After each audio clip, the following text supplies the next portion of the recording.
سورۃ لقمان۔ بسم اللہ الرحمن الرحیم۔ الف لام میم۔ تلک آیات الکتاب الحکیم۔ اس سورہ مبارکہ کی ابتدائی آیات جو ہیں وہ سورہ بقرہ کی ابتدائی آیات سے بہت مشابہ بھی ہیں، اور دوسرے یہ کہ اس میں ایک لطیف فرق ہے، وہ ابھی آپ کے سامنے آ جائے گا۔ تلک آیات الکتاب الحکیم ھدی ورحمۃ للمحسنین الذین یقیمون الصلاۃ ویؤتون الزکاۃ وہم بالآخرۃ ہم یوقنون اولئک علی ھدی من ربہم واولئک هم المفلحون۔ پانچویں آیت تو جو یہاں ہے وہی پانچویں آیت ٹھیک سورہ بقرہ کی ہے، اولئک علی ھدی من ربہم واولئک هم المفلحون۔ پہلی آیت الف لام میم یہاں ہے، پہلی آیت الف لام میم سورہ بقرہ کی بھی ہے۔ نوٹ کیجئے کہ وہاں آیا تھا ھدی للمتقین، یہ تقوی والوں کے لیے جن میں کوئی حق کی طلب ہے، جو چاہتے ہیں نیک راستے پر چلنا، جن میں طلب ہدایت ہے، ان کے لیے ہدایت ہے۔ یہاں ایک لفظ کا اضافہ کیا، اگلی منزل چونکہ بیان ہو رہی ہے، ھدی ورحمۃ للمحسنین، یہ جو بلند ترین منزل ہے، جو احسان کے مقام تک پہنچ جائے، ان کے حق میں یہ صرف ہدایت ہی ہدایت نہیں، رحمت بھی ہے۔ تو یہاں تقابل اگر کریں گے، الف لام میم ذالک الکتاب لا ریب فیہ ھدی للمتقین، یہاں فرمایا تلک آیات الکتاب الحکیم، یہ ایک بڑی حکمت بڑی کتاب کی آیات ہے، اور یہ ہدایت ہے اور رحمت ہے محسنین کے حق میں۔ اور یہ محسنین جو ہے قرآن کی اصطلاح کے طور پر، جیسا کہ میں بیان کر چکا ہوں سورہ مائدہ میں، کہ یہ پہلا درجہ ہے اسلام، اس سے اوپر ایمان، اس سے اوپر احسان۔ اذا ما اتقوا وآمنوا وعملوا الصالحات ثم اتقوا وآمنوا ثم اتقوا واحسنوا واللہ یحب المحسنین، ان کے حق میں یہ قرآن رحمت ہے۔ الذین، اب ان کی یہ اوصاف ہیں جو نماز قائم رکھتے ہیں، ویؤتون الزکاۃ، وہاں ہے ومما رزقناہم ینفقون، یہاں باقاعدہ لفظ زکوٰۃ آ گیا، وہ زکوٰۃ دیتے رہتے ہیں، یا یہ کہ اپنے تزکیے کے لیے مسلسل کوشاں رہتے ہیں۔ وہم بالآخرۃ ہم یوقنون، اور آخرت پر ان کا پورا یقین ہے۔ اصل شے جو ہے جو انسان کے عمل اور کردار پر اثر انداز ہوتی ہے، وہ ایمان بالآخرہ ہے۔ اولئک علی ھدی من ربہم، یہ لوگ ہیں ہدایت پر اپنے رب کی جانب سے، وَأُولَئِكَ هُمُ الْمُفْلِحُونَ، اور یہی ہے فلاح پانے والے۔ وَمِنَ النَّاسِ مَن يَشْتَرِي لَهْوَ الْحَدِيثِ لِيُضِلَّ عَن سَبِيلِ اللَّهِ بِغَيْرِ عِلْمٍ، لوگوں میں سے کچھ ایسے بھی ہیں کہ جو کھیل کی باتیں خریدتے ہیں، کھیل کود، اور تاکہ لوگوں کی توجہ ادھر ہو جائے۔ اور یہ باقاعدہ کیا ہے، نضر بن حارث جو رؤسائے قریش میں سے تھا، اور اس شخص کا معاملہ یہ تھا کہ یہ حضور کے شدید ترین مخالفین میں سے تھا، اس نے یہ کیا کہ یہ لوگ جو ہیں، چونکہ عربوں کے اندر ذوق تو تھا، ان کے ہاں اچھے شاعروں کی بڑی قدر تھی، خطبہ ادب جو ہے، فصاحت و بلاغت جو ہے اس سے ان کو دلچسپی تھی، قرآن مجید کی فصاحت اور بلاغت انہیں اپنی طرف کھینچتی تھی۔ وہ چاہتے تھے کہ یہ لوگ سنیں ہی نہ، تو وہ کہیں سے شام گیا اور وہاں سے کوئی گانا گانے والی ایک لونڈی لے آیا جو بہت اچھا گانا گاتی تھی، اور اس کی محفلیں اس نے منعقد کرانی شروع کر دی، تاکہ لوگ آئیں یہاں پر اور یہ اس میں مگن رہے، اور رات کا وقت وہاں لگائیں تو دن میں سوئیں۔ بہرحال کسی طریقے سے ان کی توجہات جو ہے اس کو محمد کی طرف سے ہٹا کر صلی اللہ علیہ وسلم تو ان چیزوں میں لگا دیا جائے۔ اور یہ اچھی طرح سمجھ لیجئے کہ اس وقت دنیا میں یہ کھیلوں کا معاملہ، سپورٹس کا، گیمز کا معاملہ، اور پورے ذرائع ابلاغ کے اوپر معلوم ہوتا ہے چھائی ہوئی شے ہے۔ ٹی وی کے اوپر تو معلوم ہوتا ہے کہ دنیا کی اہم ترین شے جو ہے وہ یہ گیمز ہیں، ان کے ٹورنامنٹس ہیں، وہ وہاں ہو رہا ہے، یہاں ہو رہا ہے، وہاں ہو رہا ہے، یہاں ہو رہا ہے، یہ ٹینس کا ہے، یہ فلاں کا ہے، یہ تیراکی کا ہے، اور یہ گیم، اس لیے کہ اسی کو دیکھتے رہو۔ جو بھی وقت کوئی فارغ ہے، ظاہر بات ہے کہ کہیں ایسا نہ ہو کہ کہیں بیٹھے بیٹھے کہیں اچانک خیال ہی آ جائے کہ بھائی سوچے انسان میں ہوں کون، کہاں سے آیا ہوں، کہاں جا رہا ہوں، زندگی کا مال کیا ہے، مقصد کیا ہے، اپنے حالات کے بارے میں سوچے، دنیا کدھر جا رہی ہے، قوم کدھر جا رہی ہے، ملک کدھر جا رہا ہے، نہیں، ان کو مست رکھو۔ وہ اقبال نے تو کہا تھا کہ ابلیس نے یہ کہا اپنے کارندوں سے کہ مست رکھو ذکر و فکر صبح گاہی میں اسے، اور پختہ تر کر دو مزاج خانقاہی میں اسے۔ اس سے اگلی بات ہے کہ جو آج دنیا کے ابلیسوں نے جو ایجاد کی ہے، تو یہ کھیل کود، اسی طریقے سے یہ ایکٹرز، یہ ڈرامے، اور پھر ان کے ایکٹرز اور ایکٹریسز کی زندگیاں، اور ان کے جو بھی سکینڈلز ہوں، جس طریقے سے کہ ان کو دنیا میں پھیلایا جا رہا ہے تاکہ وہ نوجوان نسل بھی بس ان دلچسپی میں پڑی رہے، تو یہ ہے اصل میں وہ فلسفہ۔ وَمِنَ النَّاسِ مَن يَشْتَرِي لَهْوَ الْحَدِيثِ، کھیل کود کی چیزیں خریدتے ہیں وہ لوگ، لِيُضِلَّ عَن سَبِيلِ اللَّهِ، تاکہ اللہ کے راستے سے گمراہ کریں۔ بغیر علم، بغیر علم کے. وَيَتَّخِذَهَا هُزُوًا، اور اللہ تعالیٰ کا جو معاملہ ہے اس کو یہ وہ ہنسی ٹھٹا بنا دے. اولئک لہم عذاب مہین، یہ وہ لوگ ہیں کہ جن کے لیے اہانت آمیز عذاب ہے. وَإِذَا تُتْلَىٰ عَلَيْهِ آيَاتُنَا وَلَّىٰ مُسْتَكْبِرًا، اور جب اسے سنائی جاتی ہیں ہماری آیات تو وہ ولّا اپنی قبر پیچھ موڑ کر چل دیتا ہے، مستکبرًا استکبار کرتے ہوئے، کأن لم يسمعها، جیسے کہ اس نے سنی ہی نہیں. کان فی اذنیہ وقرا، گویا کہ اس کے کانوں میں کوئی ثقل ہے، بوجھ ہے، اس نے سنا ہی نہیں کیا محمد نے سنایا ہے. فبشرہ بعذاب علیم، یہ سارا جو ہے یہ اس نضر بن حارث کے لیے یہ آیات نازل ہوئی ہے. تو اے نبی اس شخص کو دردناک عذاب کا آپ کی بشارت دے دیجیے. ان الذین آمنوا وعملوا الصالحات لہم جنات النعیم، یقیناً وہ لوگ جو ایمان لائے اور جنہوں نے نیک عمل کیے ان کے لیے نعمتوں بھرے باغات ہیں. خالدین فیہا، جس میں وہ ہمیشہ ہمیشہ رہیں گے. وعد اللہ حقا، یہ اللہ کا وعدہ ہے جو سچا ہے، پختہ ہے، اٹل ہے، حتمی ہے، یقینی ہے. وہو العزیز الحکیم، اور وہ زبردست ہے، حکمت والا. خلق السماوات بغیر عمد ترونہا، اس نے آسمان بنا دیے بغیر ستونوں کے جو تمہیں نظر آتے ہیں. وَأَلْقَىٰ فِي الْأَرْضِ رَوَاسِيَ أَن تَمِيدَ بِكُمْ، اور اس نے زمین میں ایسے لنگر ڈال دیے ہیں کہ تمہیں لے کر ایک طرف کو لڑک نہ جائے، جھک نہ جائے. وَبَثَّ فِيهَا مِن كُلِّ دَابَّةٍ، اور اس میں ہر طرح کے جانور جو ہے پھیلا دیے ہیں. وَأَنزَلْنَا مِنَ السَّمَاءِ مَاءً، اور اس نے اتارا ہے آسمان سے پانی. فَأَنبَتْنَا فِيهَا مِن كُلِّ زَوْجٍ كَرِيمٍ، اور اس میں ہر طرح کے جو ہے جوڑے نباتات کے اس نے پیدا کر دیے، ہر طرح کے. آپ کو معلوم ہے کہ ان کی بھی فیملیز ہوتی ہیں، یہ سٹرس فیملی ہے اور یہ فلاں فیملی ہے. اس طریقے سے اللہ تعالیٰ نے ان کے بھی خاندان بنائے ہوئے. ھذا خلق اللہ فارونی ماذا خلق الذین من دونہ، یہ تو ہے اللہ کی تخلیق. تم بھی مانتے ہو کہ اللہ نے بنایا، پھر ذرا مجھے دکھاؤ کیا چیز بنائی ہے انہوں نے جو اس کے سوا معبود تم نے بنا لیے ہیں. بل الظالمون فی ضلال مبین، ظاہر ہے کہ ایسے ان کے عقیدے میں بھی یہ بات نہیں تھی. یہ دوسری بات ہے کہ وہ متوجہ نہیں ہوتے تھے، جو کچھ کر رہے ہیں اس کا کبھی تجزیہ نہیں کرتے تھے. لیکن یہ ہے کہ یہ ظالم جو ہے یہ کھلی گمراہی میں پڑے ہوئے ہیں. اب جو دوسرا رکوع آ رہا ہے سورہ مبارکہ کا، یہ ہمارے اس منتخب نصاب کا ایک اہم درس ہے. اور یہ منتخب نصاب کا پہلا حصہ ہے جو جامع اسباق، سورۃ العصر، پھر آیت البر، تیسرا سبق یہ ہے. اس لیے کہ اس میں بھی وہ انسان کی نجات کے لیے جو چیزیں لازم ہیں وہ سب کی سب ان کا ایک اسکیلیٹن سمجھیے، اس کا جو ہے ایک خاکہ جو ہے، بلو پرنٹ اس کے اندر بھی آ گیا ہے. اور یہ اصل میں ایک ایسے شخص کی مثال ہے جو نہ خود نبی تھے نہ کسی نبی کے پیروکار تھے، لیکن وہی جو بات میں نے بارہا آپ سے عرض کی ہے کہ سلیم الطبع انسان، سلیم الفطرت انسان اور سلیم العقل انسان. فطرت کج نہ ہوئی ہو، پرورٹڈ نہ ہو، اور انسان کی عقل جو ہے اس کے اوپر پردے نہ پڑ گئے، تو انسان کچھ حقائق تک خود پہنچ جائے گا چاہے کسی نبی کی دعوت اس تک نہ پہنچی ہو. وہ مقام کیا ہے کہ وہ پہچان لے گا کہ اس کائنات کا ایک خالق ہے، وہ اکیلا ہے، وہی اس کا مدبر ہے، وہی چلا رہا ہے، وہ تمام صفات کمال سے بتمام و کمال متصف ہے. پھر یہ کہ اس نے جو ہمیں پیدا کیا ہے تو زندگی صرف یہ زندگی نہیں ہے بلکہ کوئی اور زندگی بھی ہوگی، اس کے پاس لوٹنا بھی ہوگا، ہم اس کی طرف جائیں گے اور پھر ہمیں اپنے اعمال کا محاسبہ وہاں پر فیس کرنا ہوگا اور جزا و سزا ہوگی. یہاں تک انسان پہنچ سکتا ہے. یعنی ایمان ابھی نہ کہیے، ایمان تو تصدیق کو کہتے ہیں. ایمان کا لفظ تو ہوتا ہے جبکہ نبی کی دعوت کی تصدیق کی جائے تو لفظ ایمان ہے.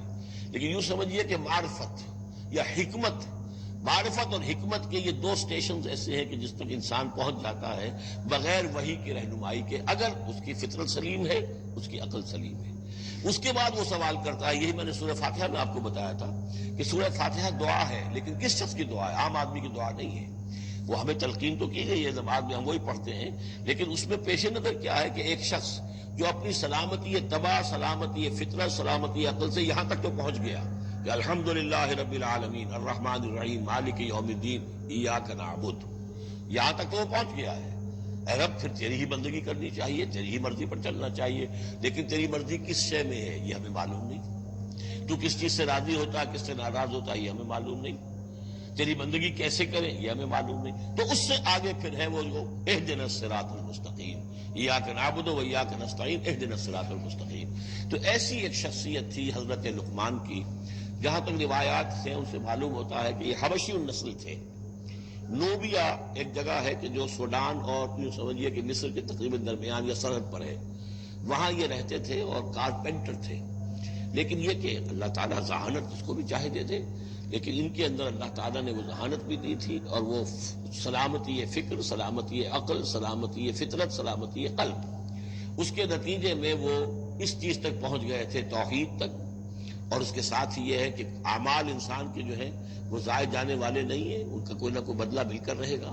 باقی یہ کہ جو چیزیں وہی سے معلوم ہوتی ہیں، جنت دوزخ، وہ تو ان کے تذکرہ نہیں ملے گا اس کے اندر. جو چیزیں، اور کسی رسول کا تذکرہ بھی نہیں ملے گا، اس لیے کہ وہ کسی رسول کے امتی ہوتے تو تذکرہ کرتے. یہاں انہوں نے جو اپنی ایک حکیم اور دانا انسان نے اپنے ساری عمر کے سوچ کا جو لب لباب ہے، خلاصہ ہے، حاصل ہے، وہ اپنے بیٹے کو اپنے انتقال کے وقت وصیت کی شکل میں منتقل کیا ہے، اور اس کو اللہ تعالیٰ نے قرآن میں نقل کر دیا. کیونکہ ان کے اقوال کوٹ کیے جاتے تھے، جیسے ہم وہ تقریر کرتے ہیں تو کبھی علامہ اقبال کا حوالہ دیتے ہیں، ان کا شعر کوٹ کر دیتے ہیں، کبھی کسی اور کا.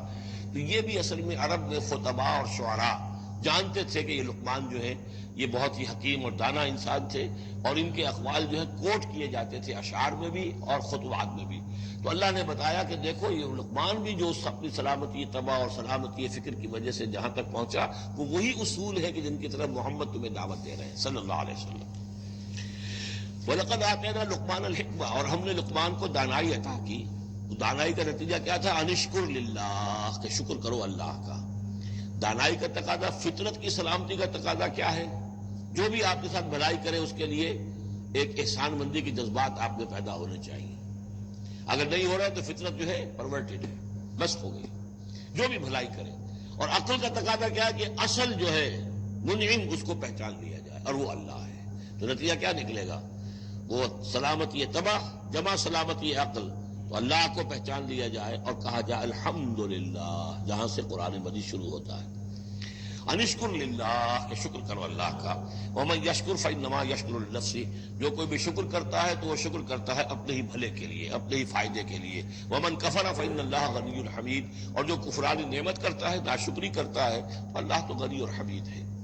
وَإِذْ قَالَ لُقْمَانُ لِابْنِهِ، اب یہاں سے حضرت لقمان کی وہ نصیحتیں ہیں جو انہوں نے اپنے بیٹے کو کی ہیں، یہاں مذکور نہیں ہے، لیکن مراد یہی ہے کہ انتقال کے وقت. جیسے کہ کوئی شخص دولت مند ہے تو وہ اپنے انتقال کے وقت اپنے بیٹوں کو، یا اگر بیٹا ایک ہی ہے تو اسے بتائے گا کس سے لینا ہے، کس کو دینا ہے، کیا حساب کتاب ہے، کہاں کہاں میرے ایسٹس ہیں. کوئی دفینہ ہے تو بھی بتائے گا کہ میرا وہاں فلاں جگہ پر دولت دفن ہے. ایک حکیم انسان کے پاس اصل شے اس کی ساری عمر کی غور و فکر کا جو حاصل ہے کہ میں نے جو کچھ سوچا ہے، میں نے جو کچھ بھی حاصل کیا ہے اپنی فطرت سلیمہ اور عقل سلیم کی رہنمائی میں، وہ میں تمہیں منتقل کر رہا ہوں. وَإِذْ قَالَ لُقْمَانُ لِابْنِهِ وَهُوَ يَعِظُهُ، یاد کرو جب کہ کہا لقمان نے اپنے بیٹے سے اور وہ اسے نصیحت کر رہے تھے. یا بنی لا تشرک باللہ، نمبر 1 اللہ کے ساتھ شرک مت کیجو. ان الشرک لظلم عظیم، یقیناً شرک بہت بڑا ظلم ہے، بہت بڑا ظلم، سب سے بڑی ناانصافی. عربی زبان میں ظلم کہتے ہیں وضع الشیء فی غیر محلہ، کسی شے کو ہٹا کر اس کے اصل مقام سے ہٹا کر کہیں اور رکھ دینا، یہ ظلم ہے. اللہ خالق ہے تنہا، باقی سب مخلوق ہے. اب آپ نے مخلوق میں سے کسی کو اللہ کے برابر کر دیا، یا اللہ کو کسی اعتبار سے گرا کر مخلوق کی سب میں لا کے کھڑا کر دیا، تو اس سے بڑا شرک، اس سے بڑی ظلم، اس سے بڑی ناانصافی، اس سے بڑا ظلم کوئی نہیں. وَإِذْ قَالَ لُقْمَانُ لِابْنِهِ وَهُوَ يَعِظُهُ يَا بُنَيَّ لَا تُشْرِكْ بِاللَّهِ إِنَّ الشِّرْكَ لَظُلْمٌ عَظِيمٌ. اور اس کے بعد فوراً ہی اللہ تعالیٰ نے اپنی طرف سے ایک بات ایڈ کی ہے. یہ چوتھا مقام آ گیا ہے کہ جہاں اللہ کے حق کے فوراً بعد والدین کا حق. ظاہر بات ہے کہ حضرت لقمان کو یہ بات اس یعنی مناسب نہیں معلوم ہوئی کہ وہ اپنا حق بھی بیان کرے، لہذا اس کی تکمیل کر دی اللہ تعالیٰ نے. وَوَصَّيْنَا الْإِنسَانَ بِوَالِدَيْهِ، اور ہم نے وصیت کی انسان کو اس کے والدین کے بارے میں، اور والدین میں سے بھی خاص طور پر والدہ، اس لیے کہ زیادہ مشقت وہ جھیلتی ہے، زیادہ تکلیفیں بچوں کی پرورش میں ماں کو برداشت کرنی پڑتی ہے.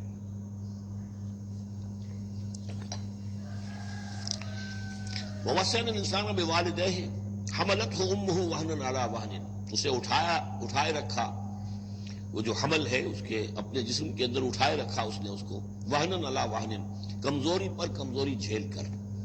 وفصالہ فی عامین، پھر اس کا دودھ چھڑانا ہوا 2 سال میں سے. پھر یہ کہ پہلے 9 مہینے تو جونک کی طرح اس کے جسم کے اندر خون چوستا رہا، اور اس کے بعد پھر جو ہے دودھ اس کا جو ہے پیا ہے، تو وہ بھی اس کی توانائیاں اور اس کی قوت ہی ہے کہ جو دودھ کی شکل میں اس کے لیے غذا بنی ہے. انشکر لی ولوالدیک، کہ شکر کرو میرا اور اپنے والدین کا، الی المصیر، اور میری طرف تم کو لوٹ کر آنا ہے. اب دیکھیے جیسے میں نے وہاں عرض کیا تھا کہ سورہ عنکبوت میں اور اس میں بڑی مناسبت ہے ان دو میں، وہ مضمون اب یہاں بھی آ رہا ہے کہ اگر یہ دو حق ٹکرا جائیں، ایک حق اللہ کا ہے شرک نہ کیا جائے، ایک حق والدین کے ساتھ حسن سلوک ہے، اب یہ ٹکرا گئے، والدین کہہ رہے ہیں شرک کرو، اب کیا کریں؟ وَإِن جَاهَدَاكَ عَلَىٰ أَن تُشْرِكَ بِي مَا لَيْسَ لَكَ بِهِ عِلْمٌ، اگر وہ تم سے جہاد کریں، تم پر دباؤ ڈالیں، تم سے لڑیں، تم سے جھگڑیں اور تمہیں مجبور کریں کہ تم شریک کرو اور شرک کرو میرے ساتھ ایسی چیز کا کہ جس کا تمہارے پاس کوئی علم نہیں ہے، فَلَا تُطِعْهُمَا، تو ان کا کہنا مت مانو۔ وہاں پر بھی یہ مضمون آ چکا، یہاں دوبارہ آ گیا کہ ان کے حقوق ایک حد تک ہیں، اس سے آگے بڑھ کر وہ اللہ کے حقوق پر ڈاکہ ڈالنے لگے، بازی بازی بارش بابا ہم بازی، ان کے حقوق اللہ کے حقوق کے برابر نہیں ہو سکتے، ان کے حقوق اللہ کے حقوق سے فائٹ نہیں ہو سکتے، اس کے نیچے نیچے ہے، تو شرک نہیں۔ البتہ یہاں یہ ذہن میں رکھیے کہ شرک صرف بت پرستی کو نہیں کہتے، لا تشرک، شرک کی کوئی قسم بھی ہو۔ اب اللہ کے کسی ایک حکم کو اگر والدین کہتے توڑو، اس کا کیا مطلب ہے؟ یہ شرک کا حکم دے رہے ہیں، اس لیے کہ آپ نے والدین کے کہنے پر اللہ کے حکم کی خلاف ورزی کی، اس کا مطلب ہے کہ آپ نے مطاع اور معبود والدین کو بنا لیا۔ نفس کے کہنے پر آپ حرام کے اندر منہ مار رہے ہیں تو آپ کا جو حرام جو دولت ہے وہ آپ کا معبود ہے اور آپ کا نفس آپ کا معبود ہے۔ ارأیت من اتخذ الہہ ہواہ، کیا تم نے دیکھا اس شخص کو جس نے اپنی خواہش و نفس کو اپنا معبود بنا لیا؟ تو شرک کا مفہوم جو ہے اس کا پورا وسیع مفہوم، اور جیسا کہ اس سے پہلے بھی تذکرہ ہو چکا ہے، اس پر الحمدللہ کہ میں نے تقریباً 20 سال پرانی بات ہے یہ کہ میں نے اقسام حقیقت و اقسام شرک پر 6 گھنٹے کے کیسٹس جو ہیں میرے وہ ریکارڈڈ ہیں اور موجود ہیں۔ تو اس حوالے سے اس کو یہ نہیں سمجھنا چاہیے کہ شرک سے مراد صرف بت پرستی ہے۔ وَإِن جَاهَدَاكَ عَلَىٰ أَن تُشْرِكَ بِي مَا لَيْسَ لَكَ بِهِ عِلْمٌ فَلَا تُطِعْهُمَا، لیکن دیکھیے یہ ہے اللہ تعالیٰ کی تعلیم، اس کے اندر کیا توازن ہے۔ اس کا یہ مطلب نہیں ہے کہ والدین کے سارے حقوق ہی ساقط ہو گئے۔ اگر والدین مشرک ہیں، تمہیں شرک کرنے کا حکم دے رہے ہیں تو ان کا یہ حکم تو نہیں مانو گے، لیکن ان کے ساتھ حسن سلوک پھر بھی کرنا ہے۔ والد تو ہے نا، وہ والدہ تو ہے نا۔ وَصَاحِبْهُمَا فِي الدُّنْيَا مَعْرُوفًا، دنیا میں ان کے ساتھ رہو بہتر انداز میں، صحیح انداز میں، خدمت ان کی کرو، اگر انہیں ضرورت ہے تو اپنا مال ان پر خرچ کرو۔ اس کے اندر یہ نہیں ہوگا کہ سارے حقوق ساقط ہو گئے، اب انہیں گالیاں دینی شروع کر دو یا ان کو جو ہے ستانا شروع کر دو، نہیں۔ لیکن اگر وہ اللہ کے حکم کے خلاف کوئی حکم دیتے تو مت مانو۔ وَاتَّبِعْ سَبِيلَ مَنْ أَنَابَ إِلَيَّ، اور پیروی کرو اس شخص کے راستے کی کہ جو میری طرف اپنا رخ کر چکا ہے۔ یعنی والدین کا اتباع نہیں ہے، والدین کی اطاعت نہیں ہے، والدین کے ساتھ حسن سلوک ہے۔ اطاعت ہوگی اگر اللہ کی اطاعت کے مطابق، اس کے دائرے کے اندر تو اطاعت بھی ہوگی، لیکن بالفعل اور آزادانہ کوئی اطاعت نہیں والدین کی۔ کہیں بھی قرآن مجید میں نہیں آیا اپنے والدین کی اطاعت کرو۔ کیا حکم دیا گیا؟ حسن سلوک، نیک سلوک، ان کی ضرورت، ان کی خبر گیری ہے، ان کی خدمت ہے، ان کی ضروریات کا لحاظ رکھنا، اس کا حکم ہے۔ باقی پیروی کرو اس شخص کی جس نے اپنا رخ میری طرف کر لیا ہے، وہ کوئی بھی ہے۔ پہلے انبیاء ہوتے تھے، انبیاء کی پیروی کرو، اب انبیاء نہیں ہیں، انبیاء کے خادم ہیں۔ انبیاء کی امتوں میں جو شخص بھی اٹھا ہے دین کی دعوت لے کر، جس نے اپنا رخ کر لیا ہے، جس نے کہا میں چل رہا ہوں اللہ کے راستے میں، کون میرا ساتھی بنتا ہے؟ تو پیروی کرو اس کی۔ وَاتَّبِعْ سَبِيلَ مَنْ أَنَابَ إِلَيَّ، پیروی کرو اس شخص کے راستے کی جس نے اپنا رخ میری طرف کر لیا ہے۔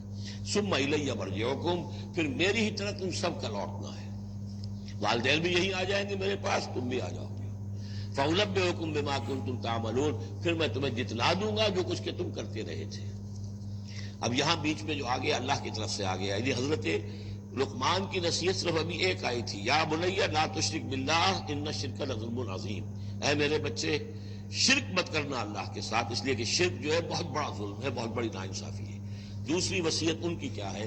یا بنی انہا ان تک مثقال حبۃ من خردل فتکن فی صخرۃ او فی السماوات او فی الارض یات بہ اللہ ان اللہ لطیف خبیر، اے میرے بچے عمل، خواہ وہ نیکی کا ہو خواہ بدی کا ہو، انہا آ کی ضمیر ہے عمل کی طرف، عمل خواہ ایک رائی کے دانے کے ہم وزن ہو۔ اب یہ سب سے چھوٹی چیز، رائی کا دانہ، فتیلہ، نقیرہ، یہ 3 چیزیں آتی ہیں قرآن مجید میں عام طور پر چھوٹی شے کے لیے، لا یظلمون فتیلہ، لا یظلمون نقیرہ، اور یہ کہ رائی کا دانہ بہت چھوٹا، تو چاہے وہ نیکی یا بدی ہو رائی کے دانے کے ہم وزن، اور پھر فتکن فی صخرۃ، وہ کسی پہاڑ کی کسی چٹان کے پیٹ میں جا کر، کسی کھو کے اندر جا کر وہ عمل کیا گیا ہو، اور پھر سماوات یا آسمانوں میں کیا گیا ہو. اب تو آسمانوں میں ہے نا، آپ خلا میں جا کر وہ عمل کر رہے ہیں، تو پھر اب تو انسان جو ہے وہاں تک پہنچ گیا ہے.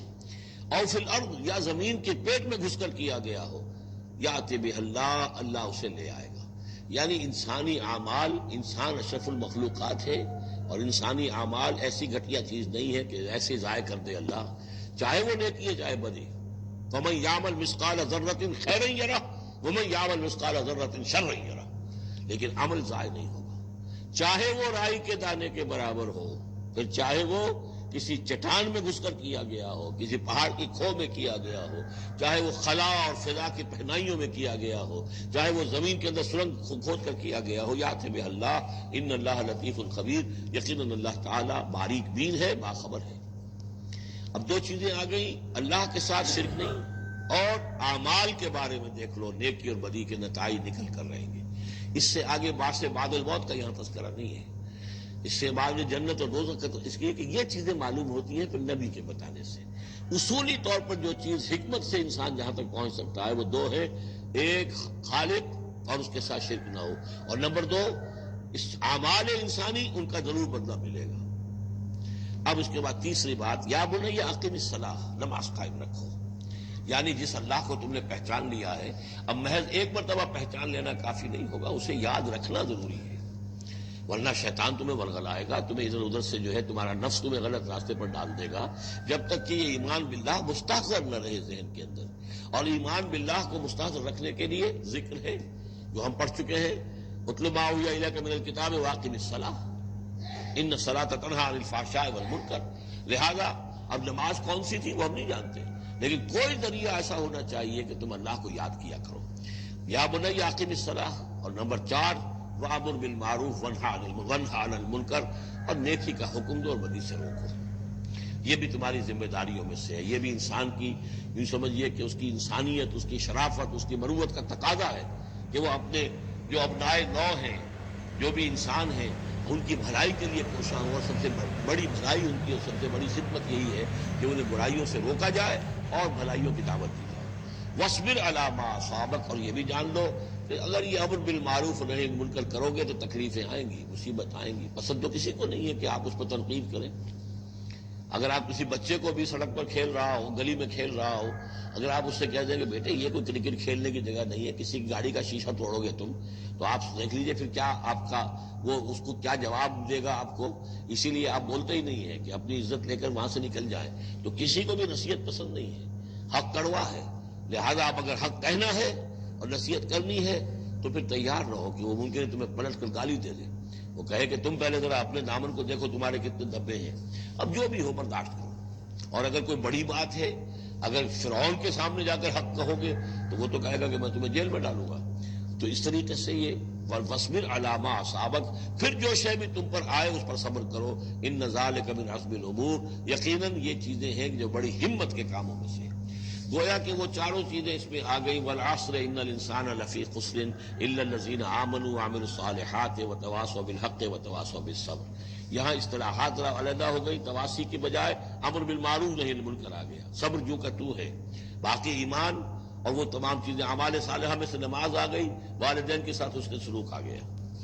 آخری دو آیتیں ہیں وَلَا تُصَعِّرْ خَدَّكَ لِلنَّاسِ. اور دیکھو اپنے گالوں کو پھلا کر مت رکھو لوگوں کے سامنے، یعنی تکبر اور غرور اس انداز میں رہنا.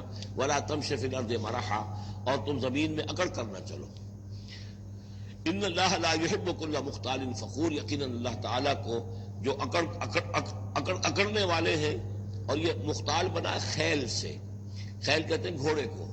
گھوڑے کی چال میں تمکنت ہوتی ہے، تو جب انسان بھی بڑی تمکنت کے ساتھ چلتا ہے تو وہ گویا کہ اختیال بن گیا. لا يحب كل مختال فخور. شیخی خورے، فخر کرنے والے، اکڑنے والے اللہ کو پسند نہیں ہے. یہ مضمون سورہ بنی اسرائیل میں بھی آ چکا ہے. وَلَا تَمْشِ فِي الْأَرْضِ مَرَحًا إِنَّكَ لَن تَخْرِقَ الْأَرْضَ وَلَن تَبْلُغَ الْجِبَالَ طُولًا.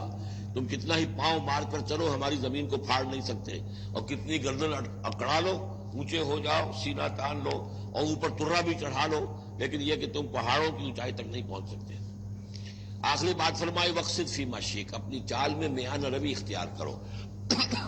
یہ میانہ روی ہر اعتبار سے، چال میں بھی، خرچ میں بھی، والذین اذا انفقوا لم یسرفوا ولم یقتروا وکان بین ذلک قواما، یہ ایک میچور شخصیت کا کہ اس کے اندر ہر اعتبار سے معلوم توازن ہو، انتہا پسندی کسی بھی اعتبار سے نہ ہو۔ واقصد فی مشیک واغضض من صوتک، اور اپنی آواز کو پست رکھو۔ اس کا مطلب کیا ہے کہ کہیں کوئی آرگومنٹ ہے، کوئی جھگڑا ہو گیا ہے تو آواز کو بلند کرنے کی کوشش نہ کرو، بات اپنی کرو۔ عام طور پر یہ ہوتا ہے کہ جب آدمی دیکھتا ہے کہ میری دلیل تو کمزور پڑ گئی تو پھر وہ اپنی آواز کی والیوم بڑھا کر کوشش کرتا ہے کہ کمپنسیٹ کرے کہ دلیل عقلی اعتبار سے تو کمزور ہے لیکن میری آواز جو ہے وہ اس کے اندر وزن پیدا کر دے۔ وَلَا وَغْضُضْ مِنْ صَوْتِكَ، اور دیکھو ان انکر الاصوات لصوت الحمیر، آواز جو گدھے کی ہوتی ہے وہ ڈیچو ڈیچو جب کرتا ہے تو بلند تو وہ بہت ہوتی ہے لیکن کس قدر ناپسندیدہ آواز ہے، کتنی ناپسندیدہ آواز ہے۔ تو آواز کی بلندی کوئی حسن نہیں ہے، اصل تو یہ شے ہے کہ آپ جو بات کہیں وہ وزنی ہو، وہ دلیل کے ساتھ ہو اور وہ آپ اپنی بات کو منوا سکیں اس کے حوالے سے۔ تو یہ ہے 8 آیات پر مشتمل جو رکوع ہے، یہ دوسرا رکوع سورہ مبارکہ کا، یہ ہمارے اس منتخب نصاب کا تیسرا سبق ہے۔ أَلَمْ تَرَوْا أَنَّ اللَّهَ سَخَّرَ لَكُم مَّا فِي السَّمَاوَاتِ وَمَا فِي الْأَرْضِ وَأَسْبَغَ عَلَيْكُمْ نِعَمَهُ ظَاهِرَةً وَبَاطِنَةً وَمِنَ النَّاسِ مَن يُجَادِلُ فِي اللَّهِ بِغَيْرِ عِلْمٍ وَلَا هُدًى وَلَا كِتَابٍ مُّنِيرٍ صدق اللہ العظیم۔ کیا تم نے دیکھا نہیں کہ اللہ تعالیٰ نے تمہارے لیے مسخر کر دیا ہے جو کچھ کے آسمانوں میں ہے اور جو کچھ کے زمین میں ہے، یعنی یہ کہ آسمان کے اندر سورج ہے، چاند ہے، یہ سب تمہاری ضرورتیں بہم پہنچانے میں لگے ہوئے ہیں۔ سورج کی تمازت ہے جس سے تمہاری فصلیں پکتی ہیں، اسی سے ہواؤں کا نظام چل رہا ہے، بارشوں کا برسنا، یہ سارا معلوم ہوتا ہے کہ تمہارے لیے یہ سب بستر بچھایا ہے اللہ نے اور ساری تمہاری ضرورتیں پوری کی ہیں۔ وَأَسْبَغَ عَلَيْكُمْ نِعَمَهُ، اور اس نے تم پر اپنی ساری نعمتیں مکمل کر دی ہیں، پوری کر دی ہیں۔ ظاہرۃ و باطنۃ، یہ نعمتیں ظاہری بھی ہیں باطنی بھی ہیں، جو باہر سے نظر آتی ہیں دکھتی ہیں جن کو ہم استعمال کرتے ہیں، بہت سی نعمتیں وہ جن کا ہمیں احساس ہی نہیں ہے، ہمارے وجود کے اندر کیا کچھ اللہ تعالیٰ نے ودیت کیا ہوا ہے اس کا ہمیں پوری طرح احساس بھی نہیں۔ وَمِنَ النَّاسِ مَن يُجَادِلُ فِي اللَّهِ بِغَيْرِ عِلْمٍ، یہ آیت آ چکی ہے سورہ حج میں۔ لوگوں میں سے کچھ ایسے بھی ہیں جو جھگڑتے ہیں اللہ کے معاملے میں یا اللہ کے بارے میں یا اللہ کے احکام کے بارے میں، اللہ کی آیات کے بارے میں، بغیر اس کے کہ بغیر علم کہ ان کے پاس کوئی علم ہو، ولا ہدن، نہ کوئی رہنمائی اور ہدایت ہے، ولا کتاب منیر، نہ کوئی روشن کتاب ہے۔ وَإِذَا قِيلَ لَهُمُ اتَّبِعُوا مَا أَنزَلَ اللَّهُ قَالُوا بَلْ نَتَّبِعُ مَا وَجَدْنَا عَلَيْهِ آبَاءَنَا، اور جب ان سے کہا جاتا ہے کہ پیروی کرو اس کی جو اللہ نے نازل فرمایا ہے، قرآن اتارا ہے، اس کی پیروی کرو، قالوا، وہ کہتے ہیں، بل نتبع ما وجدنا علیہ آباءنا، بلکہ ہم تو پیروی کریں گے اس کی کہ جس کو پر ہم نے پایا ہے اپنے آباء و اجداد کو۔ اور آج کل خاص طور پر یہ لوک ورثہ اور ہماری پرانی روایات، قومی روایات اور ہماری جو ہے ہر علاقے کا ایک کلچر ہے، اس کلچر کو زندہ کیا جائے، کروڑ ہر روپیہ چیزوں میں صرف کیا جاتا ہے۔ اولو کان الشیطان یدعوہم الی عذاب السعیر، خواہ شیطان ان کو پکار رہا اور بلا رہا ہو، یہ جو باتیں بنا رہے ہیں در حقیقت یہ شیطان کی دعوت ہے، اس کی تبلیغ ہے در حقیقت جس کو انہوں نے قبول کیا ہے۔ یدعوہم الی عذاب السعیر، اور وہ انہیں بلا رہا ہے اس جہنم کے عذاب کی طرف۔ وَمَن يُسْلِمْ وَجْهَهُ إِلَى اللَّهِ وَهُوَ مُحْسِنٌ، اور جس شخص نے اپنا چہرہ اللہ کے سامنے جھکا دیا، تابع فرمان کر دیا اپنے چہرے کو الی اللہ، اللہ کی جانب، وَهُوَ مُحْسِنٌ، اور وہ احسان کی روش اختیار کرے، فَقَدِ اسْتَمْسَكَ بِالْعُرْوَةِ الْوُثْقَىٰ، تو اس نے تو مضبوط تھام لیا ہے مضبوط کنڈے کو، اس کا ہاتھ پڑ گیا ہے۔ یہ سورہ بقرہ میں بھی یہ الفاظ آئے تھے آیت کی کرسی کے فوراً بعد۔ فَمَن يَكْفُرْ بِالطَّاغُوتِ وَيُؤْمِن بِاللَّهِ فَقَدِ اسْتَمْسَكَ بِالْعُرْوَةِ الْوُثْقَىٰ وَإِلَى اللَّهِ عَاقِبَةُ الْأُمُورِ، اور تمام معاملات کا انجام آخر کار اللہ ہی کے ہاتھ میں ہے، اللہ ہی تک اس کو لوٹا دیا جائے گا۔ وَمَن كَفَرَ فَلَا يَحْزُنكَ كُفْرُهُ، اور اے نبی جو کفر کر رہا ہے تو آپ اس کے کفر اور کفر کے لیے جو وہ بھاگ دوڑ کر رہا ہے اس سے آپ پریشان نہ ہو، دلگیر نہ ہو۔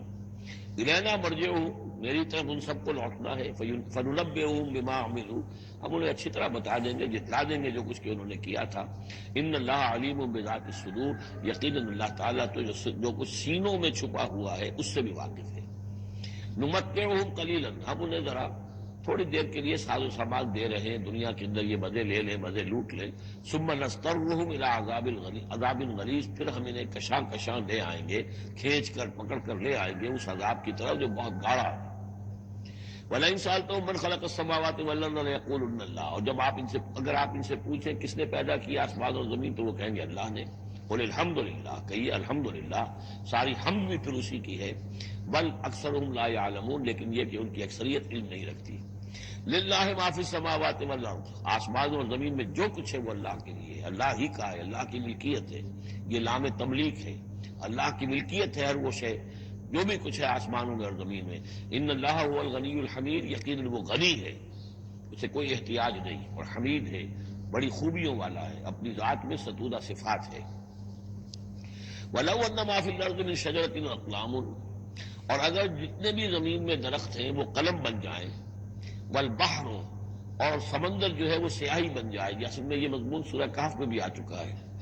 قُل لَوْ كَانَ الْبَحْرُ مِدَادًا لِكَلِمَاتِ رَبِّي وَلَنَفِدَ الْبَحْرُ قَبْلَ أَن تَنفَدَ كَلِمَاتُ رَبِّي وَلَوْ جِئْنَا بِمِثْلِهِ مَدَدًا، اگر پورا سمندر جو ہے میرے رب کے کلمات کو لکھنے کے لیے سیاہی بن جائے تو وہ سیاہی سمندر ختم ہو جائے گا، لیکن یہ کہ میرے رب کے کلمات ختم نہیں ہوں گے، چاہے اتنا ہی سمندر اور لے آیا جائے۔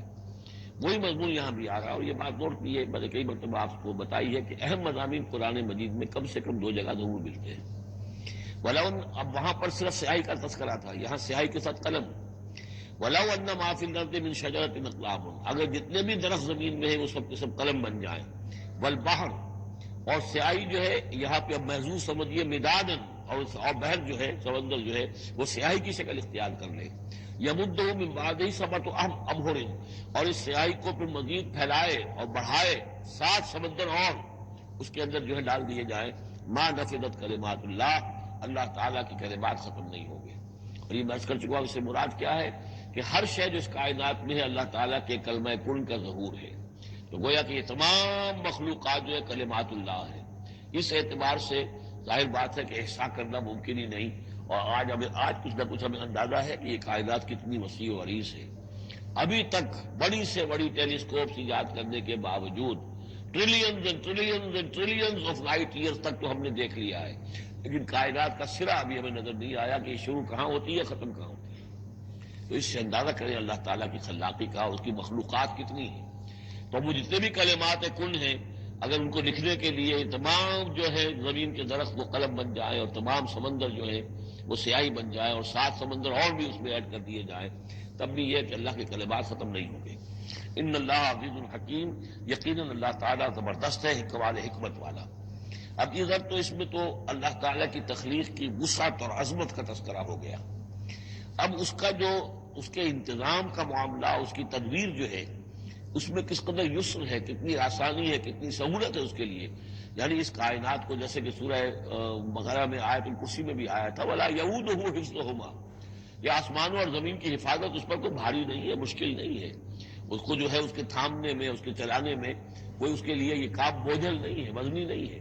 وَلَا يَئُودُهُ حِفْظُهُمَا وَهُوَ الْعَلِيُّ الْعَظِيمُ، تو اسی کو یہاں فرمایا ما خلقکم ولا بعثکم الا کنفس واحدہ، تم سب کو پیدا کرنا اور تم سب کو دوبارہ پیدا کر لینا اللہ تعالیٰ کے لیے ایسے ہی جیسے ایک نفس کا پیدا کر دینا، اللہ کے لیے یہ اتنا یسیر ہے۔ ان اللہ سمیع بصیر، یقیناً اللہ تعالیٰ سمیع ہے اور بصیر ہے۔ تو گویا کہ ایک ہے اللہ کی تخلیق کی وسعت و عظمت، وہ تو کلمات الہی، اور ایک ہے اللہ تعالیٰ پر یہ کتنا ہلکا ہے، اہون علیہ، یہ اس کے لیے بہت آسان ہے، یسر اور سہولت۔ اللہ تعالیٰ اس کے انتظام کو اور اس کو جو لے کر چل رہا ہے وہ اس پر بھاری نہیں۔ الم تر ان اللہ یولج اللیل فی النہار، کیا تم دیکھتے نہیں کہ اللہ تعالیٰ رات کو پرو لاتا ہے دن میں، ویولج النہار فی اللیل، اور دن کو پرو لاتا ہے رات میں۔ اب یہ ایک تو اس کا مفہوم یہ ہو سکتا ہے کہ جیسے ایک ڈوری ہے، اور اس ڈوری کے اندر اگر آپ نے دانے ڈالے ہوئے ہیں، تصویر میں ایک سیاہ ہے، ایک سفید ہے، ایک سیاہ ایک سفید ہے، سیاہ کے بعد سفید، سفید کے بعد سیاہ، یہ تو آتا چلا جائے گا۔ ایک یہ ہے کہ کبھی دن بڑھتا ہے اور رات گھٹتی ہے، گویا کہ دن جو ہے رات میں داخل ہو رہا ہے، کبھی رات بڑھنے لگتی ہے، دن گھٹنے لگتا ہے، گویا کہ دن جو ہے وہ رات کو انکروچ کر رہا ہے، رات کے حصے کو گویا کہ اس نے قبضے میں لے لیا ہے۔ تو اس طریقے سے اللہ تعالیٰ پرو دیتا ہے رات کو دن میں، دن کو رات میں۔ وسخر الشمس والقمر، اور اس نے مسخر کر دیا ہے سورج کو اور چاند کو، کل یجری الی اجل مسمى، یہ سب کے سب چل رہے ہیں ایک وقت معین تک کے لیے، وان اللہ بما تعملون خبیر، اور یقیناً اللہ تعالیٰ جو کچھ کہ تم کر رہے ہو اس سے باخبر ہے۔ ذالک بان اللہ هو الحق، یہ اس لیے کہ اللہ حق ہے، وان ما يدعون من دونه الباطل، اور یہ کہ جس کو یہ پکار رہے ہیں اللہ کے سوا وہ سب باطل ہیں، ان کی کوئی حقیقت ہی نہیں۔ باطل اس کو کہتے ہیں جو نظر تو آئے ہو نہ، کوئی حقیقت اس کی نہ ہو، جیسے شراب، پانی نظر آتا ہے لیکن پانی ہے نہیں۔ وَأَنَّ اللَّهَ هُوَ الْعَلِيُّ الْكَبِيرُ، اور یقیناً اللہ تعالیٰ ہی ہے سب سے بلند و بالا اور سب سے بڑا اور عظمت والا۔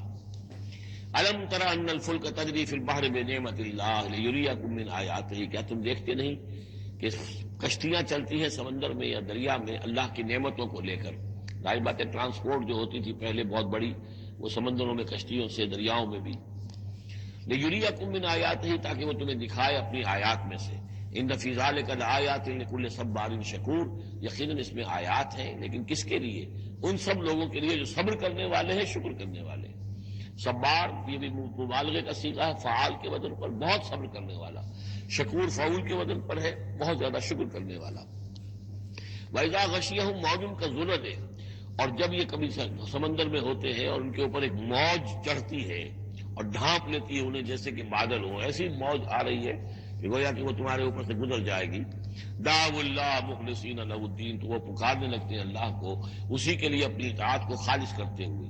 فلما نجاہم من البر، اور جب اللہ انہیں نجات دے کر لے آتا ہے خشکی پر، فمنہم مقتصد، تو ان میں سے کچھ وہ لوگ ہیں کہ جو بیچ کی چال پر چلتے ہیں، یعنی یہ کہ اکثر و بیشتر جو ہیں وہ پھر شرک کی راہ اختیار کر لیتے ہیں۔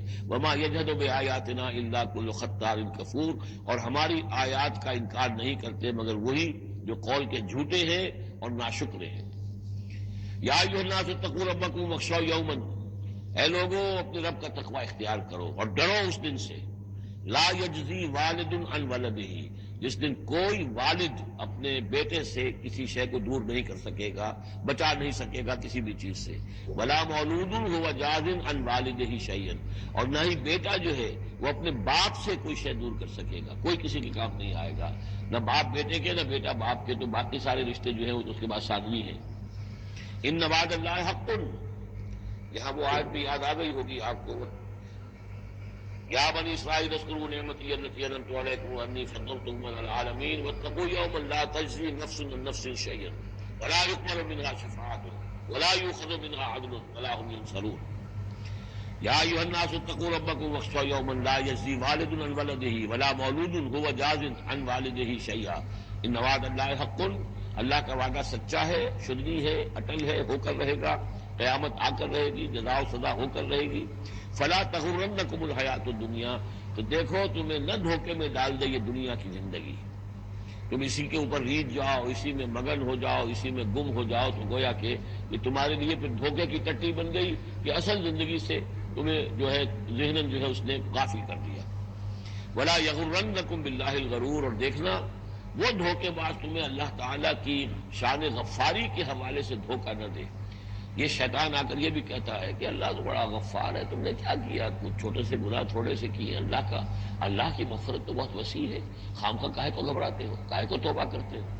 تو یہ جو ہے اللہ کی رحیمی، اللہ کی شان غفاری کا حوالے سے دھوکے میں دینا انسان کو۔ ولا یغرنکم باللہ الغرور ان اللہ عندہ علم الساعہ، اللہ ہی ہے کہ جس کے پاس ہے قیامت کا علم کہ قیامت کب آئے گی۔ ساعہ اور قیامہ، اس کے فرق کو ذہن میں رکھیے۔ گھڑی وہ معین گھڑی جب کہ زلزلہ ہوگا اور یہ اجرام سماویہ جو ہیں وہ ایک دوسرے سے ٹکرائیں گے اور پہاڑ جو ہے روئی کی گالوں، یہ ساعہ ہے جس میں کہ ہلاکت ہوگی دنیا کی آخری۔ اور پھر باعث بادل موت کے بعد جو دن آنا ہے وہ قیامہ ہے۔ قیام کہتے ہیں کھڑے ہونے کو، اس دن کھڑے ہوں گے لوگ اور حاضر ہوں گے اپنے رب کے حضور میں۔ تو عام طور پر ہم قیامت کا لفظ جب بولتے ہیں تو ساعت کی جگہ پر بولتے ہیں۔ قرآن کی جو پرٹیکولر اپنی ٹرمینالوجی ہے اس میں یہ ساعہ ہے، وہ گھڑی کہ جس میں ہلچل ہوگی اور یہ جو بھی کچھ ہونا ہے جس کا کہ نقشہ کھینچا گیا، القاریہ وما ادراک ما القاریہ، یہ ہے الساعہ۔ لیکن پھر جب پاس بادل موت کے بعد جب کھڑے ہونا ہے قبروں سے نکل کر اللہ کے حضور میں، تو یہ ہوگا قیامت، کھڑے ہونے کا۔ ان اللہ عندہ علم الساعہ، وہ ساتھ کب آئے گی اس کا علم صرف اللہ کے پاس ہے۔ وَيُنَزِّلُ الْغَيْثَ، وہی بارش برساتا ہے. یعلم ما فی الارحام، وہ جانتا ہے جو کچھ کے رحموں میں ہے، ماں کے پیٹ میں کیا ہے وہ جانتا ہے. وما تدری نفس، اور کوئی جان نہیں جانتی ماذا تکسب غدا، کہ کل وہ کیا کمائی کرے گی. وما تدری نفس، اور کوئی جان نہیں جانتی بأی ارض تموت، کہ کس زمین میں اس کی موت واقع ہوگی.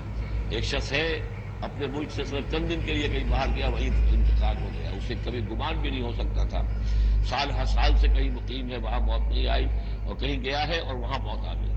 تو کوئی نہیں جانتا کس زمین میں اس کی موت واقع ہوگی. ان اللہ علیم الخبیر، یقیناً اللہ تعالیٰ علیم اور خبیر ہے. یہ جو 5 چیزیں یہاں گنوائی گئی ہیں، اس میں آج کل بڑا اشکال ہے، اور لوگ کہتے ہیں کہ یہ آپ پتہ چل جاتا ہے کہ ماں کے رحم میں جو ہے، ماں کے پیٹ میں بیٹا ہے یا بیٹی ہے. اس کے 2 اعتبار سے اس کو سمجھ لیجئے. اس آیت میں 5 چیزوں کا ذکر ہے. پہلی چیز میں حصر کا اسلوب ہے کہ یہ چیز صرف اللہ کو معلوم ہے، اگرچہ یہاں یہ نہیں لکھا ہوا ہے کہ اللہ کے سوا کوئی نہیں جانتا، پھر بھی چونکہ حصر کا اسلوب ہے. ان اللہ عندہ علم الساعہ، یقیناً اللہ ہی ہے جس کے پاس ہے قیامت کا علم، ساعت کا علم. اس میں بھی گویا کہ نفی ہو گئی کہ کوئی اور نہیں جانتا. 2 آخری چیزوں میں بھی نفی ہے، وما تدری نفس ماذا تکسب غدا، کوئی نہیں جانتا کہ کل وہ کیا کمائے گا. اس میں بھی کیٹیگوریکل نفی ہے اس کی. وما تدری نفس بأی ارض تموت، یہ بھی پھر کیٹیگوریکل نفی ہے کہ نہیں کوئی جانتا، کوئی جان نہیں جانتی کہ کہاں اس کی موت واقع ہوگی. لیکن 2 چیزیں جو ہے ان کا کیٹیگوریکل ڈینائل نہیں ہے. وَيُنَزِّلُ الْغَيْثَ، اللہ بارش برساتا ہے. یہ کہاں لکھا؟ نہ یہ اس اصل کا اسلوب ہے، نہ یہ لکھا ہے کہ یہ کام جو ہے صرف اللہ کرتا ہے. اسی طرح یعلم ما فی الارحام، اللہ جانتا ہے جو کچھ کے رحموں میں ہے. یہ نہیں لکھا کہ کوئی اور نہیں جانتا. اس اعتبار سے قرآن مجید کے الفاظ جو ہیں ان کے اوپر تو اعتراض وارد ہو ہی نہیں سکتا. البتہ اعتراض اگر کچھ وارد ہوتا تو ایک حدیث پر ہوتا ہے. حدیث میں یہ آیا ہے کہ حضرت جبرائیل نے جب پوچھا تھا کہ مجھے قیامت کے بارے میں بتائیے، تو اس میں سے ایک روایت میں یہ الفاظ آئے ہیں کہ فی خمس لا یعلمہن الا اللہ، یہ قیامت کا علم جو ہے یہ تو ان 5 چیزوں میں سے ہے جنہیں اللہ کے سوا کوئی نہیں جانتا. وہاں حضور نے یہ ساری چیزیں گنوائی ہیں. اس کا جو ہے جواب وہ یہ ہے کہ رحم میں کیا ہے اس کا صرف ایک پہلو ہمیں معلوم ہوا ہے کہ وہ بیٹا یا بیٹی ہے. باقی جو کچھ ہے اس کے نہ معلوم کتنے پہلو ہیں، کتنا ذہین ہے، کس طرح فطین ہے، اس کے اندر کیا اوصاف ہے، اس میں کیا صلاحیتیں ہیں، شقی ہے یا سعید ہے، نیکوکار ہوگا بدکار ہوگا، کیا پتا ہے، یا ہوگا یا ہوگی. اس سے یہ کہ اس کی جو حدیث کا بھی معاملہ ہے اس کی بھی جو ہے اس کی توضیح موجود ہے، اس میں کسی کو پڑھانے کی ضرورت نہیں. ان اللہ